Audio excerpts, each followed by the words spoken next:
খেয়ে ময়দানে নামতে পারে, কথা কোন ঠিক কিনা? মুসলমানেরা কোরআনের জন্য নিজের সর্বস্ব ব্যয় করতে পারে, মুসলমানেরা কোরআনের জন্য নিজের জীবন ফাঁসির কাস্টে ঝুলাতে জানে, কিন্তু কোন মুসলমানের জবানে, কোন মুসলমানের কানে কোরআনের আওয়াজ গেলে ঘরে বসে থাকতে জানে না, কথা কোন ঠিক কিনা? আপনারা কি কোরআনের ময়দানে থাকতে চান? আরো জোরে বলেন, থাকতে চান? লিল্লাহি তাকবীর। তাহলে কোরআন নাযিল করেছেন কে? আরো জোরে, হেফাজত করবেন কে? আল্লাহ রাব্বুল আলামিন বলেন, কিতাবুন আনজালনাহু ইলাইকা লিতুখরিজান নাসা মিনাজ যুলুমাতি ইলান নূর। আল্লাহ রাব্বুল আলামিন বলেন, এই কিতাব কুরআনুল কারীম আমি রব নাযিল করেছি। আর এই কুরআনুল কারীম নাযিল করার একটা মাত্র উদ্দেশ্য, একটি মাত্র কারণ, সেটা হলো এই কোরআন আমি রব এই জন্য তোমাদের কাছে নাযিল করে দিলাম, অন্ধকার জগৎ থেকে এই কোরআন তোমাদেরকে আলোর দিকে, হেদায়েতের দিকে তোমাদের নিয়ে আসবে। বলেন সুবহানাল্লাহ। দুঃখজনক ব্যাপার হলেও সত্য, 95% মুসলমানদের দেশে, হাজার হাজার মাদ্রাসা মসজিদের দেশে, হাজার হাজার উলামায়ে কেরামের দেশে, ঢাকা বিশ্ববিদ্যালয়ের মতো হাই কোয়ালিটির প্রতিষ্ঠানগুলোতে কোরআনের তাফসীর করা, কোরআনের ইফতার করা মুসলমানদের জন্য নাজায়েজ করে দেওয়া হয়েছে, কথা কোন ঠিক কিনা? মুসলমান আমরাও জানিয়ে দিতে চাই, কোরআনের সঙ্গে আবু জেহেল শত্রুতা করেছিল, টিকতে পারে নাই। কোরআনের সঙ্গে আবু লাহাব শত্রুতা করেছিল, টিকতে পারে নাই।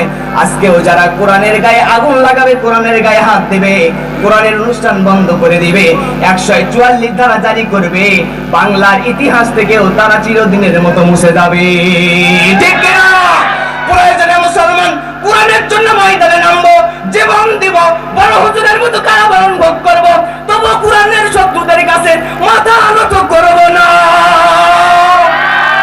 সম্মানিত উপস্থিতি, কোরআন নাজিলের মাস, যেই মাসে আল্লাহ তাআলা আমাদেরকে আসার সুযোগ দান করলেন, আবারও বলছি আলহামদুলিল্লাহ। কি আপনাদের আমাদের চেহারা দেখতে মনে কষ্ট হচ্ছে, তাই না? আচ্ছা, দেখতে করা যায়, এটা নিয়ে এখন সমস্যা আছে? সমস্যা আছে? আরেকবার শুকরিয়া আদায় করেন, বলেন আলহামদুলিল্লাহ, আরো জোরে আলহামদুলিল্লাহ। আল্লাহ তাআলা রমজান মাস আমাদের কাছে কেন দিলেন জানার প্রয়োজন আছে না নাই? আল্লাহ রাব্বুল আলামিন বলেন, ইয়া আইয়ুহাল্লাযীনা আমানু কুতিবা আলাইকুমুস সিয়াম কামা কুতিবা আলাল্লাযীনা মিন ক্বাবলিকুম লাআল্লাকুম তাত্তাকুন।